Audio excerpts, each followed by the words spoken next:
You ever find yourself sitting in your own kitchen, listening to someone you once loved talk about you like you're a burden they've been forced to drag around? I don't mean yelling or throwing plates. Just cold, flat words that land sharper than any slap could. That's what happened to me that night. Dasha sat across from me at the table, glass of white wine in her hand, her friends scattered around with those tight little smiles people wear when they know they're witnessing someone's humiliation. My sister Marina was there too, though God knows she didn't want to be part of it. Dasha leaned back in her chair, looked me dead in the eyes, and said, "I'm tired of this loser who does nothing but move boxes and whine about money." I can still remember how her voice didn't even tremble. Just flat, calm, like she was reading out the weather forecast. The room went so quiet I could hear the clock ticking over the stove. My hands were resting on the table, and I noticed they were trembling, just slightly. I felt the heat crawl up my neck, into my face, like I was about to burst open. But I didn't. I swallowed it down. That's what I'd been doing for years. Swallowing things. I guess you'd want to know how we ended up here. Me and her, sitting in a kitchen that smelled like fried onions and stale perfume, in a house I'd spent half my life paying for. Maybe you'd wonder if I'd done something to deserve it. I've asked myself the same question more times than I can count. I'm 37, been working as a forklift driver since I was 20. Not a fancy job, but it kept the lights on and food in the fridge. My hands have those little scars you get from busted pallets and steel edges. Dasha used to joke she liked how rough my palms felt, back when she still bothered to touch me. We met in a small diner near the loading docks. I was sitting at the counter, exhausted after a 12-hour shift, and she came in with her friends. She was loud, funny, had this big laugh that made everyone look over. I thought she was too bright for a guy like me, but somehow, she kept glancing my way. I bought her a coffee, and she called me gentleman, in this teasing voice that made my ears go hot. Those first years felt good. We rented a tiny place near the market, saved up for a car. She worked in a small accounting office, and she always talked about moving up. I didn't mind her ambition. I respected it. I thought it balanced out my simpler nature. We used to have our little rituals. Friday evenings, we'd get takeout, cheap shawarma or greasy burgers. She liked to sit on the couch with her feet in my lap, scrolling her phone while I watched TV. Back then, I thought it meant we were comfortable, safe. Funny how you can look back and see all the cracks you ignored. It started small. Comments here and there. "You really want to stay in that job forever?" she'd say, scrunching her nose like she smelled something rotten. Or, "Maybe you'd feel better about yourself if you made more of an effort." I'd laugh it off, tell myself she didn't mean it, that she was tired or stressed. But the comments got sharper, louder, especially after she got promoted. She started coming home later, smelling like expensive perfume and cheap wine, her laughter too bright when she answered her phone. I asked her once if she was seeing someone. She rolled her eyes so hard I thought they'd get stuck. "You're paranoid," she said. "No wonder you never get anywhere. You always expect the worst." So I stopped asking. I tried to be better. I started picking up extra shifts. Fixed the broken tiles in the bathroom she kept complaining about. Took her out to dinner even when money was tight. I thought if I showed her I was trying, she'd remember why she'd picked me in the first place. You ever wonder when exactly the person you loved stopped loving you back? Sometimes I'd watch her sleep and try to figure it out. Was it when we stopped holding hands? When she got that first promotion? Or maybe it was always there, and I just refused to see it. I remember one night, I came home after working a double shift. My shirt was stiff with sweat and dust. I stepped inside, and she was sitting at the kitchen table with her phone propped up, giggling into the camera. She looked up, saw me, and her face went blank. "Can you not stand there like that?" she snapped. "I'm on a call." "No, how was your day?" "No, you look tired." Just that cold irritation, like I was something she'd scraped off her shoe. I went to the bathroom, washed my hands. The soap smelled like lemons. I stared at myself in the mirror. My hair thinning at the temples, my eyes hollow.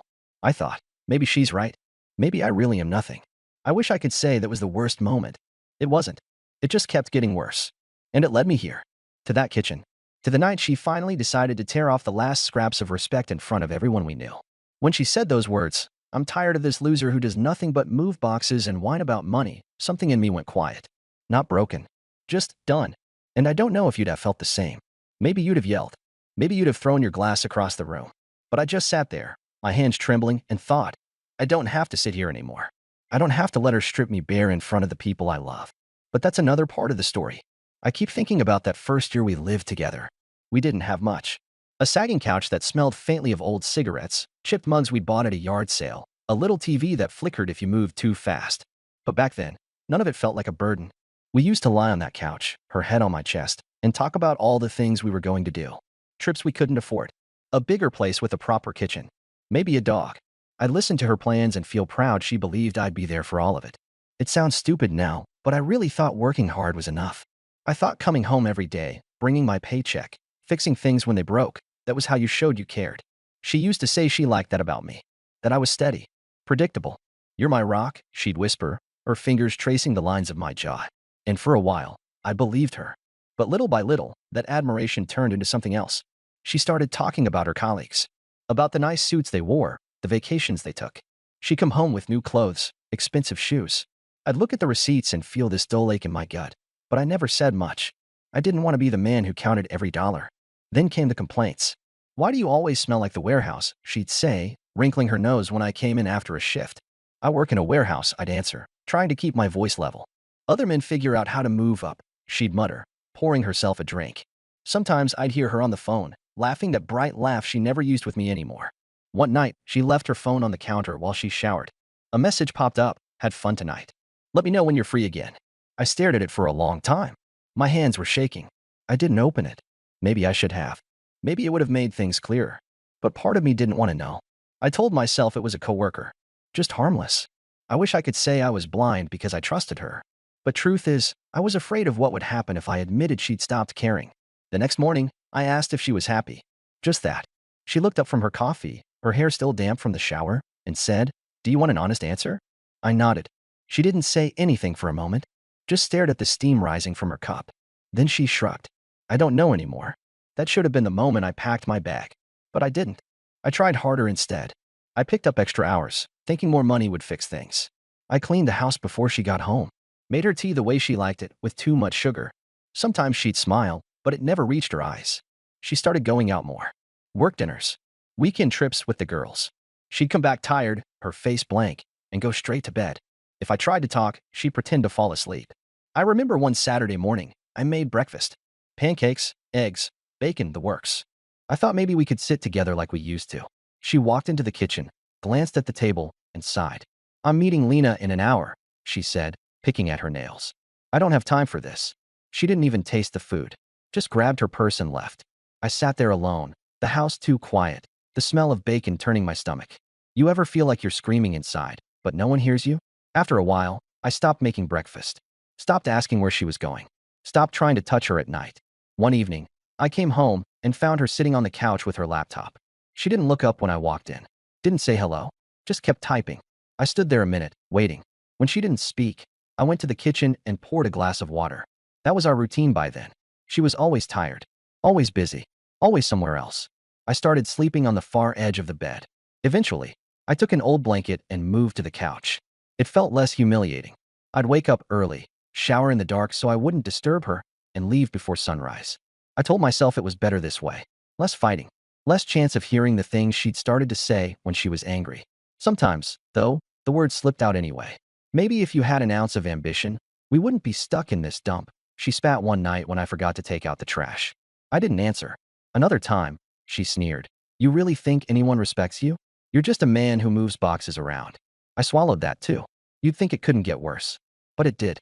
Because after a while, she stopped being cruel behind closed doors. She started doing it in front of people. My sister came over one evening to drop off a jacket I'd left at her place. Dasha didn't even say hello, just looked at me and said, "Did you tell your family you're too lazy to get a real job?" Marina's eyes went wide. She tried to change the subject. But Dasha wasn't done. "He likes to pretend he's this hard-working man," she went on, her voice sharp. "But he's just afraid of trying. Afraid he'll fail." Marina looked at me, her face pale. I couldn't even look back. That was when I started spending more time at work, picking up shifts I didn't need, just to be anywhere else. The warehouse was loud, dusty, full of men who didn't care what you were worth. I liked it better than home. At least there, no one looked at me like I was a disappointment. But the thing about running away is, eventually you have to go back. And that night, when she gathered her friends and my sister around our table and called me a loser to my face, that was when something snapped. I can't say I was surprised. Not really. It just felt like the final proof that I'd been living in a house with a stranger. A stranger who, at some point, had decided I was less than nothing. I wonder if you'd have sat there as long as I did.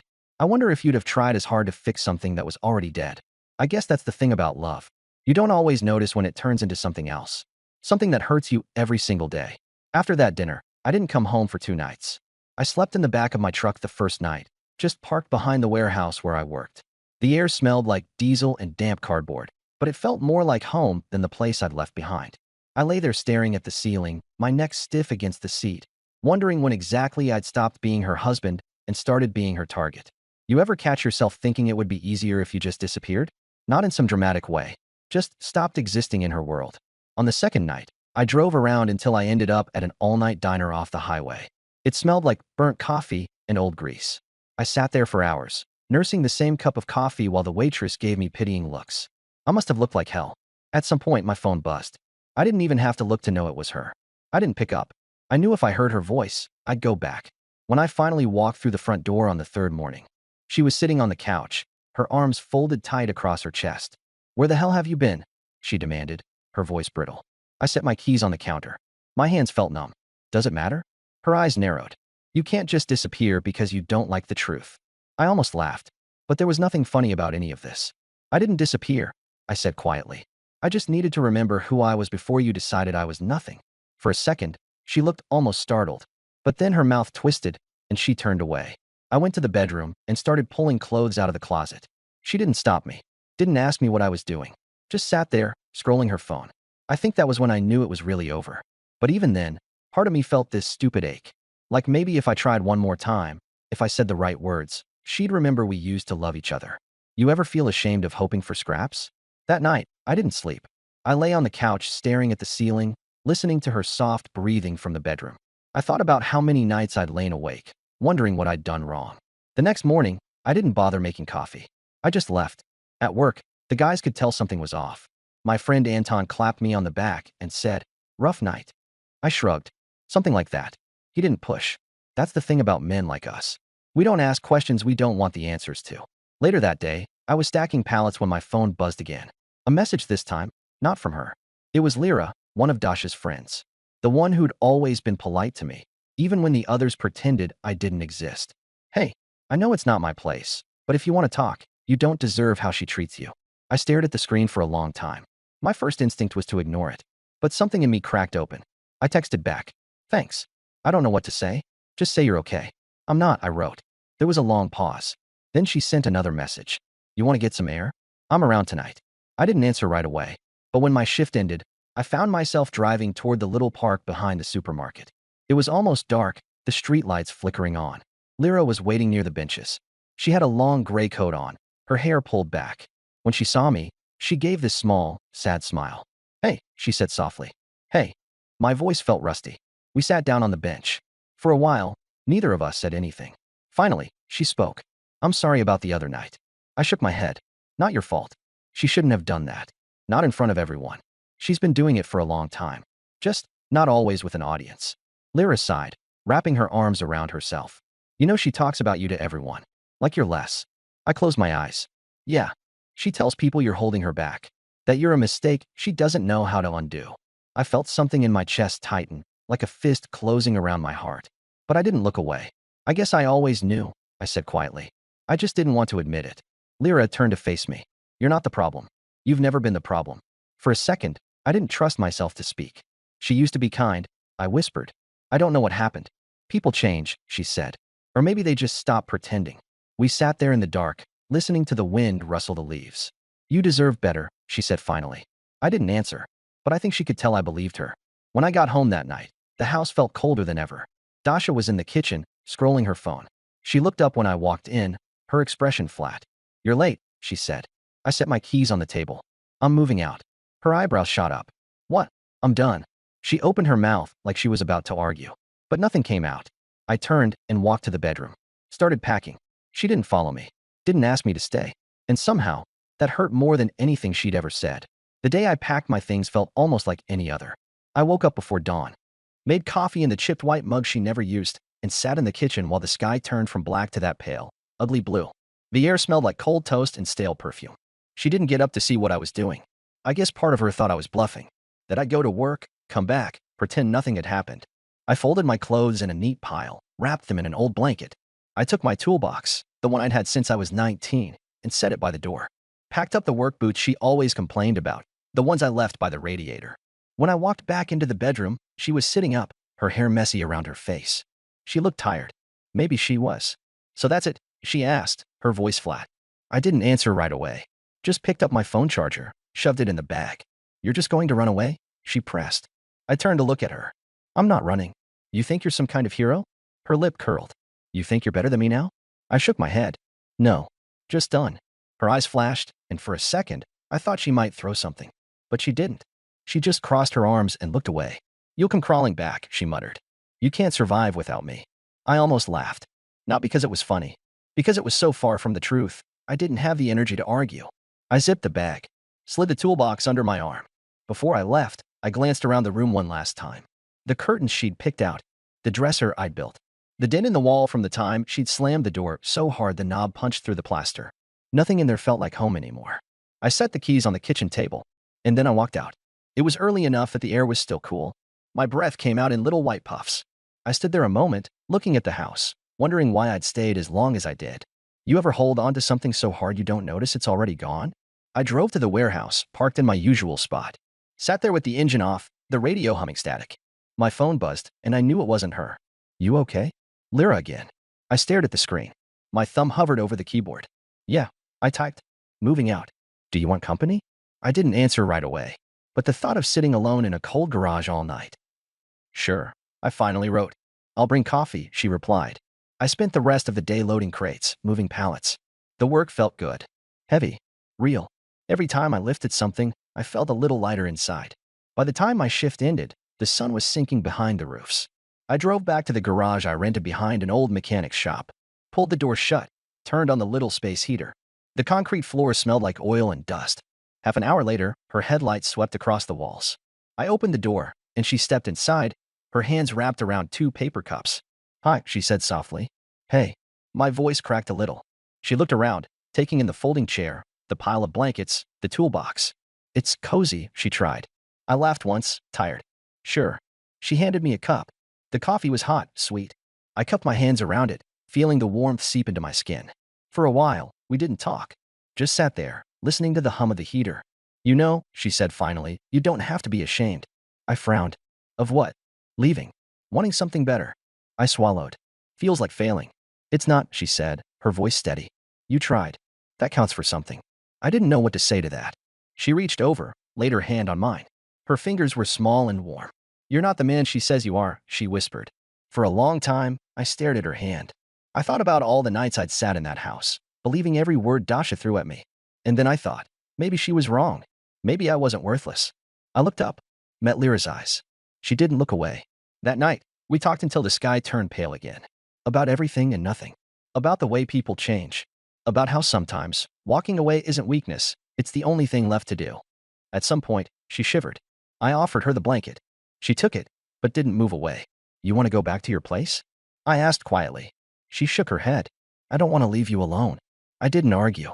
When morning came, we were still there, sitting shoulder to shoulder. I don't know what it meant. I didn't try to label it. But for the first time in months, I didn't feel like I was drowning. I thought leaving would feel like falling off a cliff. Like the ground would give way under me, and I'd tumble into some dark hole I couldn't crawl out of. But it wasn't like that at all. It was more like taking off a heavy jacket after carrying it for too many miles. Like stepping out of a stuffy room into fresh air. After that night in the garage, I didn't go back to the house. Dasha called a few times. Left voicemails. Mostly angry. A couple sounded almost sad, like she realized she'd pushed me too far. I didn't listen to all of them. The ones I did hear always ended the same way. You'll regret this. Maybe she believed that. Maybe part of me thought I would too. But every day that passed, I felt a little more sure that I'd made the only choice left to me. Lyra didn't disappear. She came by the garage again the next evening.